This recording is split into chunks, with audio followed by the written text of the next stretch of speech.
You're dismissed. That's what my son told me, right in front of everyone, after all these years building up his empire together. My own flesh and blood, the boy I raised and trusted, stood tall in his Dallas skyscraper office and kicked me out like I was just another obsolete tool. I didn't shout. I didn't beg. I just nodded, picked up one folder, one that would prove he wasn't the golden boy everyone believed, and I left, closing the door gently behind me. I knew Monday would be a day to remember. The reports slapped onto Carter's glass desk, the numbers all wrong, the questions growing louder in my head. Carter, my only son, named after my father, didn't even bother looking up from his computer. He kept on typing, his back straight in that custom Texas-cut suit, all confidence and modern arrogance. Outside the 45th floor windows, the city of Dallas glimmered in the hot afternoon sun, as if the whole world was moving forward and I'd somehow been left behind. "Dad, you don't understand today's business world," Carter finally said, not even looking my way. His voice was as cold as the steel furniture in that office. I wanted to remind him how many storms I'd weathered, how many companies I'd rescued from the brink, but I kept my voice even, my expression calm. "These projections, Carter, if your investors see these numbers." He spun his chair around fast, fixing me with a glare that once belonged to the little boy who begged for my help, but now carried nothing but distance. "Your methods are 2 decades out of date. I don't need lectures. I need results." The silence was heavy, broken only by the distant hum of city traffic and the ticking of that fancy watch he wore. I remembered a different time, Carter's first office, me helping him secure his first business loan, the look in his eyes when he called late at night, desperate for advice. Those days felt like another life.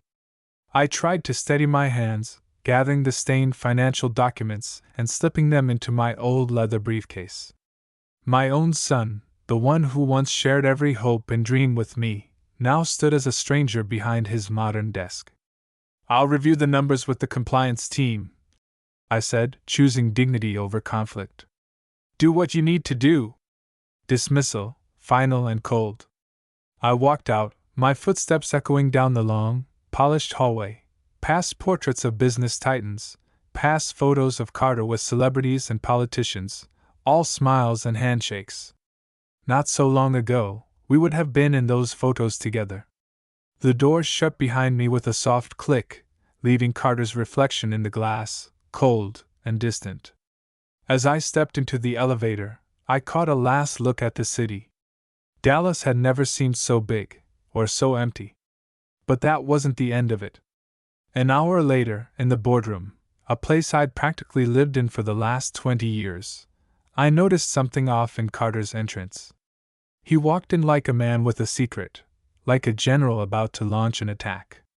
I braced myself, but nothing could have prepared me for what he did next. "I've made a decision about the company's future," Carter announced, voice sharp as a knife. "Effective immediately, Samuel Reed will no longer be part of Lone Star Capital." You could have heard a pin drop. The room, full of board members, men and women who'd seen me work late nights and put my heart into this company, stared in stunned silence. Old friends, now silent witnesses to my public execution. One woman, Margaret Hall, who'd served on the board since the early days, started to protest, but Carter cut her off. "This is a business decision. My father will be compensated, but it's time for change." It was like a punch to the gut. Decades of sacrifice, countless sleepless nights, millions invested, even my own retirement on the line, and this was how it ended. I stood slowly, determined not to give Carter the satisfaction of seeing me break. "Best of luck, son," I said, voice steady. He didn't even blink. As I left the room, the faces around the table looked away, embarrassed by the spectacle. The elevator ride down felt endless, the marble floors beneath my feet cold and unfamiliar. By the time I reached my office, cardboard boxes were already stacked by the door. Someone had planned for this, maybe Carter himself. I began packing up my life piece by piece. Photos of Carter's college graduation, family vacations in Colorado, a trophy from my first business deal. Each item felt heavier than the last. That's when I found it, the folder buried deep in my desk marked 2009. My wife, Helen, always said to keep everything. Inside were documents Carter had forgotten, loan agreements, investment records, emails begging for help during the crash. Proof that without me, there never would have been a Lone Star Capital at all. The phone rang, Helen's worried voice on the line. "Sam, are you all right? There are rumors." I looked out at the city, at the skyline we built together. "Carter fired me, Helen. In front of everyone." There was a pause, her breath catching. "Come home. We'll talk it through." But I knew, even then, that the battle had just begun. I sat alone in my now half-empty office as the city lights flickered on, thinking about everything that had brought me to this moment. I looked at the folder I'd found, old contracts, emails, and desperate notes Carter had scrawled to me in another life. All those years of late-night talks, bailing him out, guiding him through every storm, suddenly erased by a boardroom announcement and a cold nod. Packing became a ritual, a way to steady my hands. Helen's voice still rang in my ears, warm and soothing, even through her worry. "Come home, Sam. We'll figure it out." If only it were that simple. I wrapped up our wedding photo, tucking it between ledgers and faded receipts. Everything I touched brought back memories. Carter's first bike, paid for with a bonus from a hard-fought deal. The college diploma I'd framed for him, proud as any father could be. Now all of it felt like relics of a past life. As I lifted the last box, I heard the echo of footsteps in the hall. The building was nearly empty, but I knew those footsteps. Carter. He opened the door, face tight, eyes cool and unreadable. "Dad," he said, keeping his voice low. "Security wants you out by 8. Company policy." He avoided my eyes, looking instead at the boxes, the packed-up history. "Don't forget to turn in the Lincoln's keys." Not even a thank you. I nodded, refusing to give him the satisfaction of a fight. I knew something Carter didn't. I had the documents, the proof of every sacrifice, every loan, and, more importantly, the proof of what he'd done lately. That folder in my briefcase was heavier than gold. Evidence, not just of a lifetime of work, but of Carter's secrets. Once he left, I took my time. I walked the halls one last time, nodding at the night janitor who'd watched me build this place from nothing. Outside, I placed the car keys on the security desk and stepped out into the warm Dallas night. Helen was waiting for me at home, her hair grayer now, but her eyes still fierce and kind. She wrapped her arms around me without a word. We sat on the porch, letting the Texas air settle our nerves. "I know you," Helen said softly, taking my hand. "You're not going to let this go." I smiled, but it felt tired. "No, I'm not." The next morning, after a sleepless night, I called my oldest friend, David McAllister, a lawyer with roots deep in Texas soil and a reputation for standing by his word. He listened carefully as I laid out the story, the firing, the documents, the feeling that Carter's ambitions had crossed the line from bold to reckless. David met me in his office, a quiet room filled with old books and sunlight. "Sam, if what you're saying is true, it's not just a family squabble. It could be criminal." I slid the documents across his desk. Carter's hidden financials, the discrepancies between what the company reported to the SEC and what they promised to investors, Carter's own notes about growth targets. That seemed too good to be true. David's face hardened as he read, flipping through the evidence, checking numbers, connecting the dots. "You realize what this means, don't you?" he said. "If these projections were shown to investors knowing they were false, that's fraud, securities fraud, plain and simple. That's federal prison territory." The words hit me, but I didn't flinch. I didn't come here just to vent, Dave. I came to do what's right.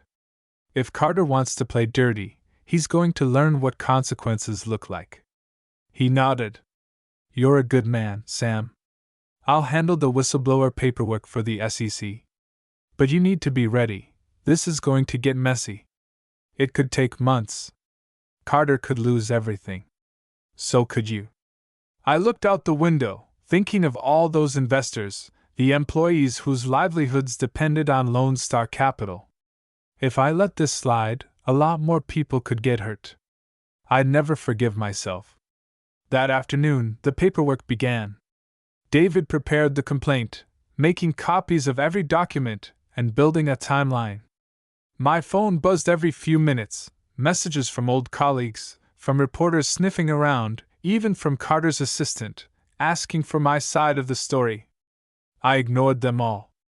Helen made coffee, her steady presence grounding me. I hope Carter learns from this, she whispered. I hope he remembers what it means to be a Reed. As the Texas sun dipped behind the trees, I realized the days ahead would be the hardest of my life. But I'd taught Carter to fight for what's right, even if now that fight meant going up against my own son. For the first time since I left that glass tower, I felt something close to hope. Maybe, just maybe, this storm would clear the air and remind everyone what truly mattered. Monday morning arrived thick with tension. I barely slept, replaying the conversation with David and the memory of Carter's cold words. As the sun rose over the suburbs of Dallas, I sat at the kitchen table, drinking bitter black coffee. Helen set her hand on mine, her grip steady. Whatever happens, I'm proud of you, Sam. I left the house with the old briefcase clutched in my hand. The streets were already filling with workers, folks just trying to get by, just like I always had. My old pickup rumbled down the highway, past the skyline Carter and I had once dreamed about together. David's office felt different that day. The air was thick with the gravity of what we were about to do. He had a file ready, every document copied, every number checked, every memo from Carter that I'd found, scanned and preserved. We sat together in front of David's computer, filing the anonymous complaint to the SEC. David made sure my name wouldn't appear anywhere until absolutely necessary. Still, my heart beat fast as we sent off the digital packet that would, without question, bring Lone Star Capital under a microscope. Afterward, we sat in silence. I watched David, his eyes focused, jaw clenched in concentration as he reviewed one last time. He finally looked up, voice quiet. It's done, Sam. Now we wait. The waiting was the hardest part. Days crawled by, each one filled with worry and guilt. I'd taught Carter to be tough, but had I taught him to be honest? Had I pushed him too hard, or not hard enough? My phone rang, but I let the calls go to voicemail. I walked the block every morning, waving to neighbors, trying to keep up appearances, all the while feeling the storm gathering just over the horizon. Late Wednesday afternoon, as Helen and I were finishing dinner, the doorbell rang. Standing there on the porch was an agent in a dark suit, a federal investigator, as straight-backed and polite as you'd expect from someone who's seen more fraud than truth. Mr. Reed? She asked, flashing her badge. I'm Special Agent Jennifer Hall from the Securities and Exchange Commission. May we speak inside? Helen brought coffee, her hands only trembling slightly. I led Agent Hall to the study, where sunlight slanted across the shelves filled with family photos and business awards. She sat down, notebook open. Her manner was calm, but I could see in her eyes that she already knew the seriousness of what I'd reported. Mr. Reed, thank you for contacting us. The documents you provided were substantial. Can you tell me exactly how you discovered the discrepancies? I told her the truth. I explained how I'd been forced out of my own company by my son, how I'd found the hidden folder while packing up my office, how the numbers didn't match, how Carter's own handwriting proved the fraud. She listened closely, asking precise questions about timing, about Carter's access, about who else might know. She took the original documents, bagged them as evidence, and assured me they'd be protected. You understand this is a criminal investigation, Mr. Reed. You may be called as a witness. Do you have any concerns about your safety or about retaliation? I hesitated, looking out the window at the magnolia trees Helen and I planted after Carter was born. Carter's ambitious, I said at last. But he's not dangerous. Still, I know this won't be easy for anyone. Agent Hall nodded. You did the right thing. The SEC will handle this quietly at first, but if the evidence checks out, there'll be more questions, more interviews, and probably federal charges. She handed me her card. If Carter or anyone from Lone Star Capital contacts you, call me immediately. After she left, Helen and I sat in the quiet living room, staring at nothing in particular. For the first time, the house felt too big, too empty. My hands shook, not with fear, but with the weight of what I'd set in motion.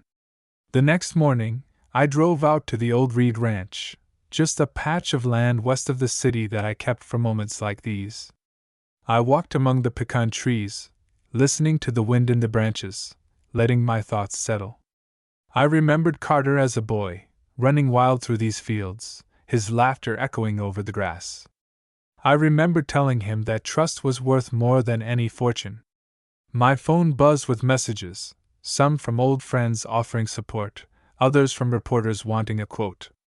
I ignored them all. This wasn't about attention or revenge. This was about saving something more important than money or reputation. This was about saving my son's soul, if that was still possible. A week passed.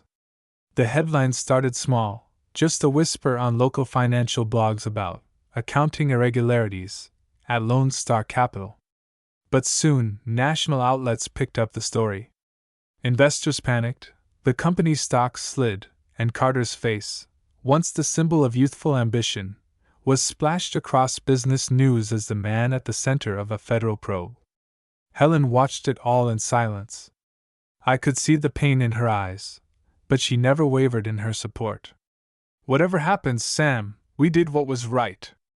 On the second Friday after my meeting with Agent Hall, the doorbell rang again. This time it was two men in dark jackets, FBI agents.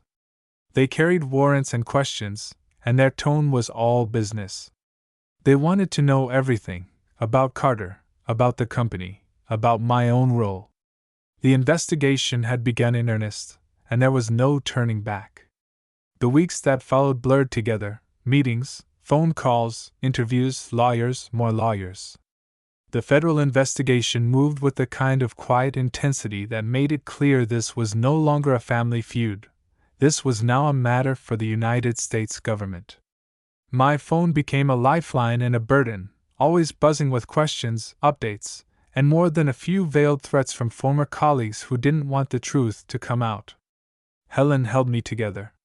She brewed coffee before dawn, held my hand after every long call, and told me, over and over, that doing the right thing was never easy, but always necessary. We stopped going out much. The neighbors tried to pretend nothing was wrong, but I saw them peeking through curtains, whispering to each other at the mailbox. The man who'd once been the pride of Oak Meadows Lane was now the whistleblower, the father who'd turned on his own son.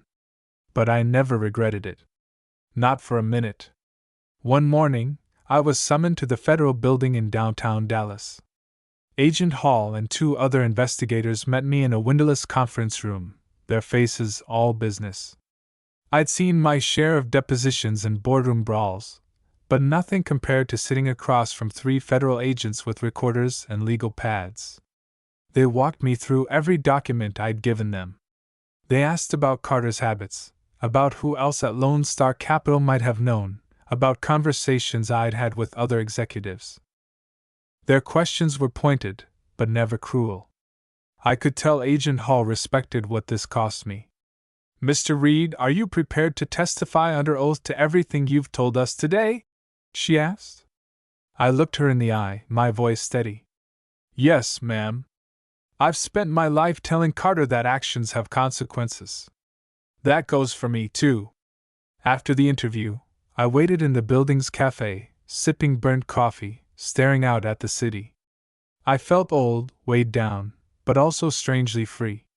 For the first time since this ordeal began, I knew I'd done everything I could to stop Carter's lies from hurting anyone else. Meanwhile, Lone Star Capital's world unraveled. The stock dropped nearly 40%. Investors lined up outside Carter's gleaming headquarters, demanding answers. Reporters camped out on the sidewalk, trying to catch a glimpse of the boy wonder CEO who'd built his fortune on sand.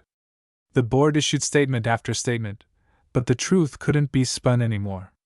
I heard through the grapevine that Carter had locked himself in his penthouse apartment, refusing calls, meeting only with his lawyers.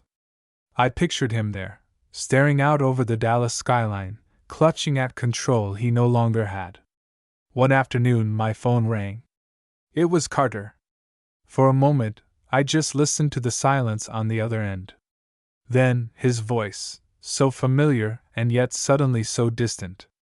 "Dad, why? Why did you do this?" I took a breath, steadying my hands. "Because, son, the truth matters more than reputation. More than comfort. More than pride." His voice trembled, a mixture of anger and disbelief. "You've ruined everything. You could have come to me. We could have fixed this together." "No, Carter," I replied gently but firmly. "You chose this path. I just made sure no one else got hurt because of it." He hung up without another word. That night, Helen and I sat on the porch, the Texas air heavy with summer.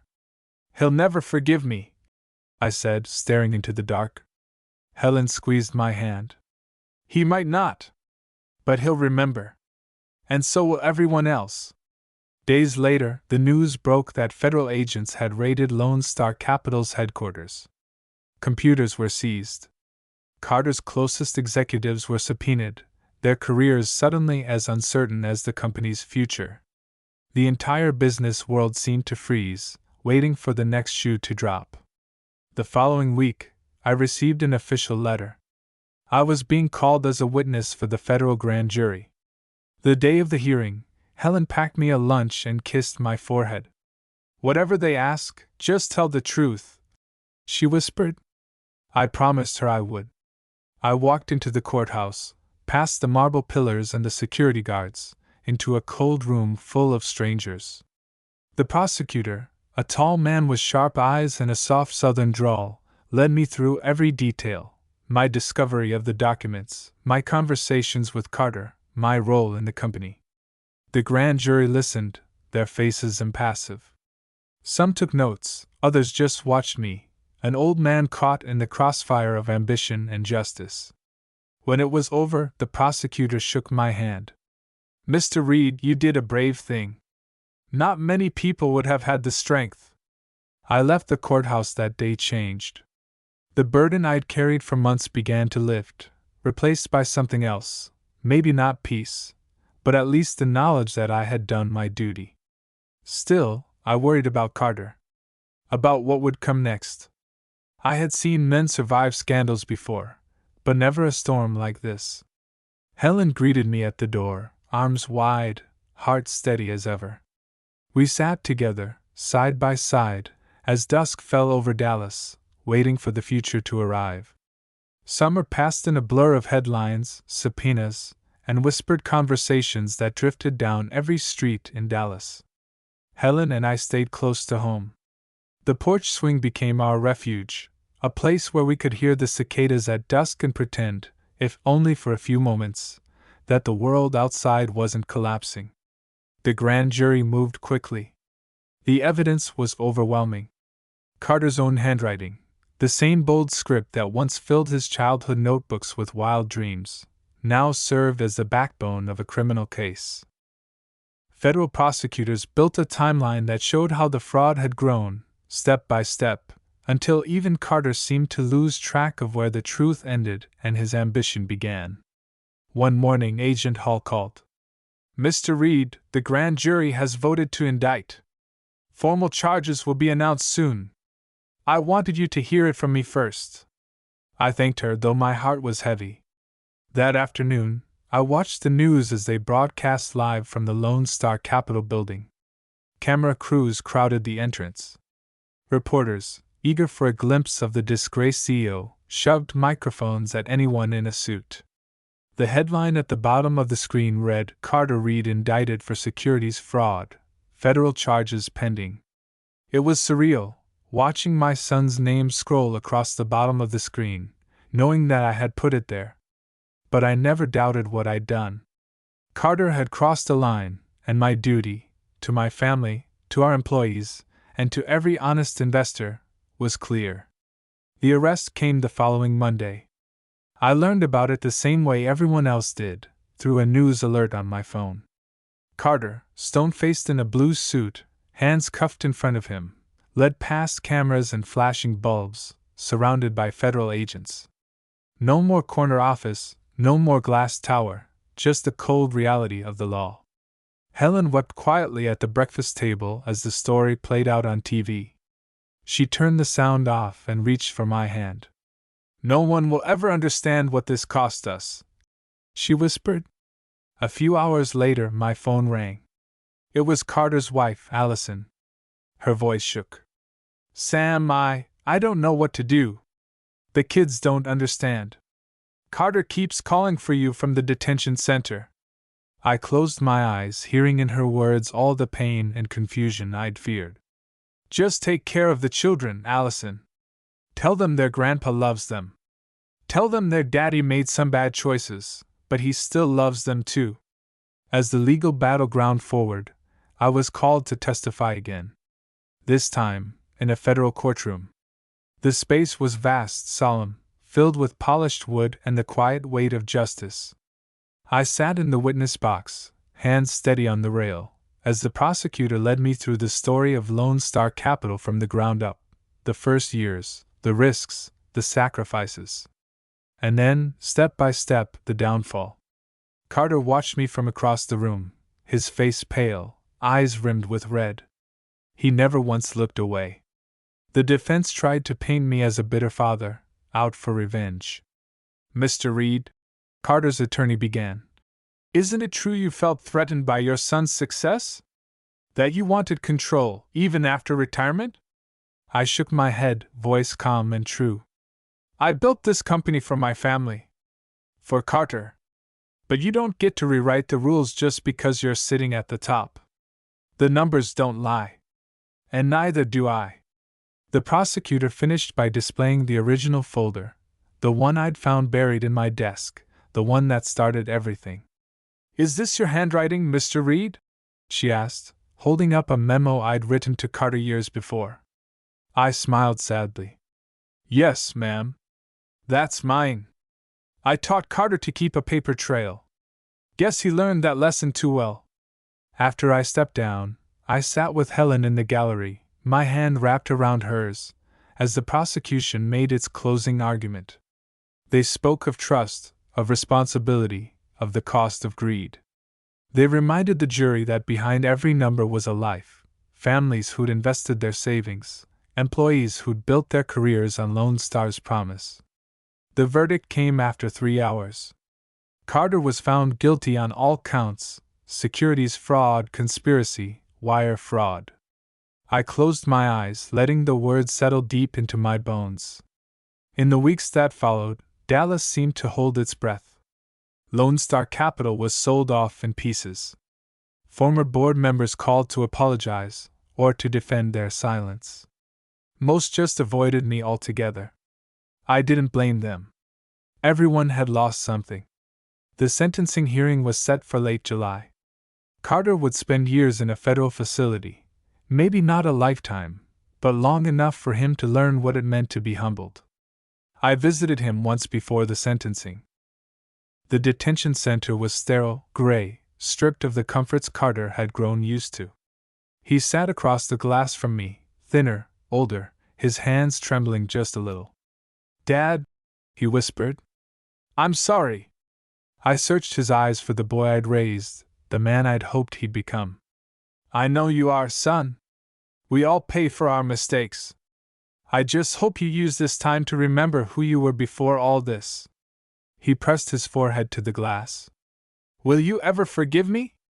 I let the silence stretch, my heart breaking all over again. "I already have, Carter. But forgiving doesn't mean forgetting. The truth matters, son. Don't ever forget that again. The guard called time. Carter stood, nodded, and walked away, shoulders bowed under the weight of his choices. Helen and I left the center, the sun hot on our faces, the road ahead uncertain, but our conscience, at last, clear. Carter's sentencing was set for late August, but the days leading up to it moved at a crawl. Helen and I kept to our routines: gardening, early morning walks in the neighborhood, Sunday service at First Methodist, but life was different. We felt it in the awkward silences at the grocery store, in the neighbors' half-hearted waves, in the hush that fell when I walked into the bank. My name, once associated with respect and trust, now came with a shadow. Some folks admired what I'd done, others pitied me, and a few even resented me. But none of it changed my mind. I'd chosen the hard road, and I intended to walk it to the end. The legal process was mercilessly public. News vans parked outside the courthouse day and night. Reporters called at all hours, eager for a quote. I turned them all away. There wasn't anything left to say. The day of sentencing arrived under a sky as hot and bright as any in a Texas summer. Helen and I dressed quietly, her in a blue dress, me in my best suit, the same one I'd worn to Carter's first graduation. We drove downtown without talking, both of us lost in our thoughts. The federal courtroom was packed. Carter sat at the defendant's table, thinner than I'd ever seen him, his hair grown out, his face lined with worry. His attorney whispered last-minute advice, but I could see Carter wasn't listening. He kept glancing over his shoulder at us, at his wife Allison, at the two children sitting stiffly in the row behind their mother. The judge, a tall man with a gentle voice, spoke for nearly an hour, summarizing the charges, the evidence, the damage done. He talked about trust, about the responsibility that comes with leadership. Mr. Reed, your actions have brought pain to many, but they have also shown a harsh light on a system that too often allows ambition to outweigh integrity. When Carter stood for sentencing, the room held its breath. The judge's words landed like stones. For securities fraud, wire fraud, and conspiracy, this court sentences you to 7 years in federal prison, with restitution to the investors and permanent forfeiture of executive privileges. I watched Carter's shoulders drop, saw the last traces of pride fall away. Allison wiped a tear from her cheek, gathering the children close. I caught Carter's eye. For the first time in months, he looked like my son again, vulnerable, scared, painfully human. Afterward, Helen and I stood on the courthouse steps as the media crowded in. For the first time, I spoke. My son made mistakes, serious mistakes, but the responsibility for protecting investors, employees, and the truth belongs to all of us. I did what I had to do. I hope, someday, Carter will understand that justice and forgiveness are two sides of the same coin. We left the crowd behind, finding solace in the quiet of our old Ford as we drove home through sun-baked streets. The phone rang several times, reporters, friends, distant relatives, but I let it go to voicemail. That night, Helen and I sat in the backyard, watching the first stars come out. We talked quietly about the past, about Carter's childhood, about the dreams we once had for our family. Helen squeezed my hand. "Do you regret it?" she asked, voice trembling. "No," I answered. "We didn't just save a company, Helen. We saved a piece of what's right in the world." Days passed. Then weeks. Carter was transferred to a low-security facility in Oklahoma. He wrote us letters, at first short and bitter, then longer, filled with reflection. He talked about the routines of prison, the men he met inside, the books he was reading, the classes he'd started teaching. Slowly, I could see the boy I'd raised re-emerging, stripped of arrogance but not of hope. Allison brought the kids to visit one Saturday. They ran into my arms, both of them asking about their father, their voices full of confusion and longing. I told them the truth, that their daddy had made mistakes, but he loved them more than anything. I promised them he was learning, changing, and that we would always be a family, no matter what. The town gradually moved on. Lone Star Capital was dissolved, its assets used to pay back as many investors as possible. Some folks lost their life savings, others just a little, but everyone lost their faith in what once seemed unbreakable. Neighbors who once avoided us began stopping by again, some with pies, others with apologies. Helen and I took comfort in small acts of kindness: a card from an old friend, a letter from a former employee, a bouquet of sunflowers left on our porch. It was as if, by facing the truth, we'd given permission for others to do the same. I spent my afternoons volunteering at a local youth center, mentoring young men who reminded me of Carter at their age. I told them the story, not just of Lone Star's rise and fall, but of the importance of honesty, of standing up for what's right even when it hurts. One evening, after a long day at the center, I found Helen on the porch, a letter in her lap. It was from Carter. He wrote about regret, about love, about forgiveness. He thanked us for not giving up on him, for reminding him who he was. "I'll come home one day, Dad," the letter ended. "And when I do, I hope you'll be proud of me again." I folded the letter and slipped it into my shirt pocket, feeling its weight settle close to my heart. Helen looked at me, her eyes shining with tears and hope. "He's still our boy, Sam. He always will be." The Texas sky was dark above us, but the stars shone bright. For the first time in a long time, I let myself believe in new beginnings. The seasons changed. Autumn crept over Dallas, scattering red and gold leaves through the old neighborhoods, painting new memories over scars that still ached beneath the surface. Helen and I grew used to the quiet, our routine steady, our days punctuated by phone calls with Allison and letters from Carter.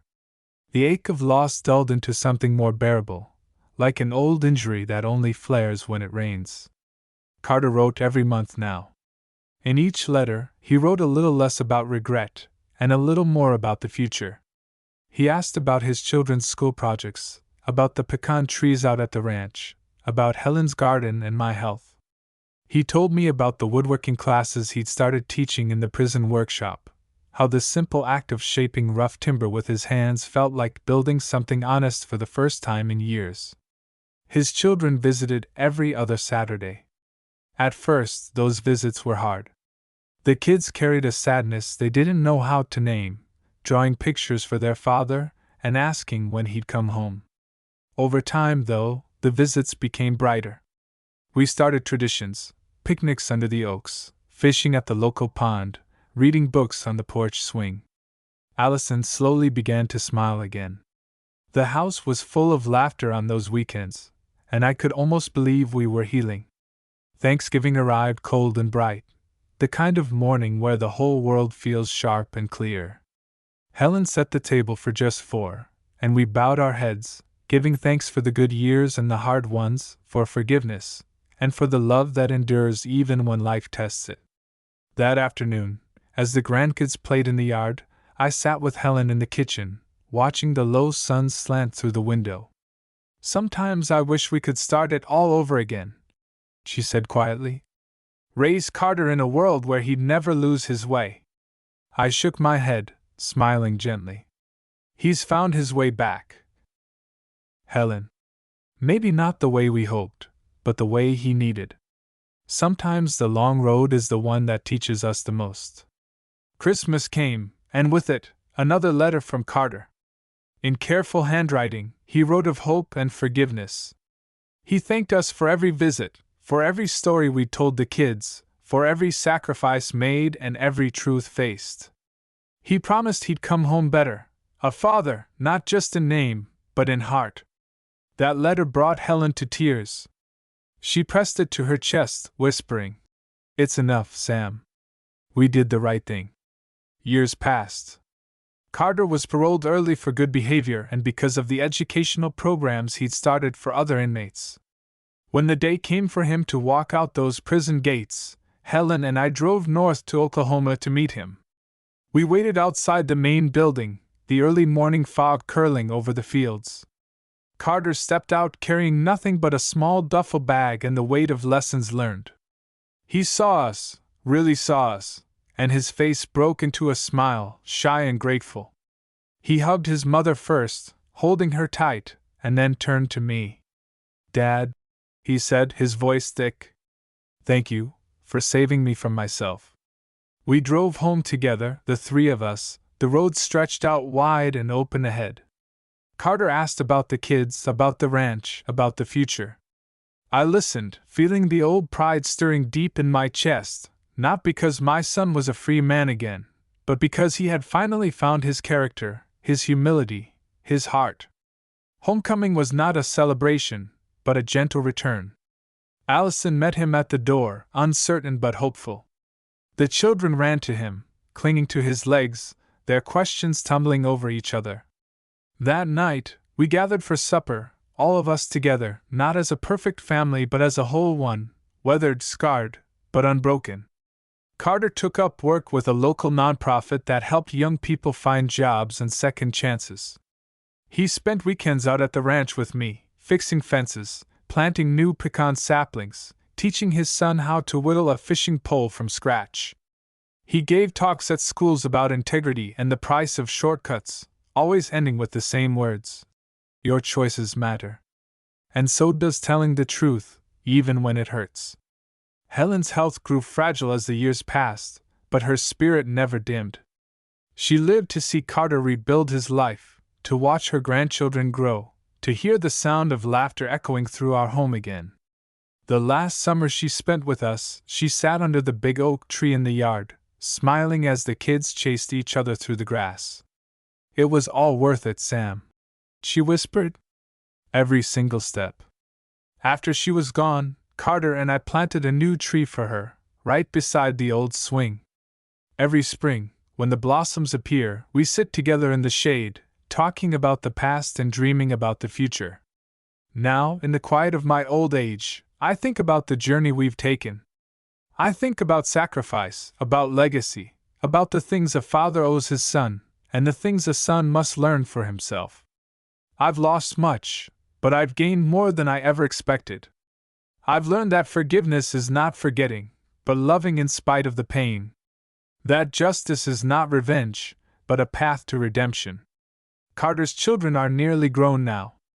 They ask me about their father's story, about the years we lost, about the choices that shaped our family. I tell them the truth, every word, every lesson. I tell them how their father lost his way, and how he found it again. When I sit on the porch at dusk, the sun sinking behind the pecan trees, I know that my life has meant something, not because of the companies I built or the money I earned, but because I stood for what was right, even when it cost me everything. And sometimes, on quiet nights, I hear Carter's laughter mingling with the children's in the yard, and I know that, in the end, love and truth endure.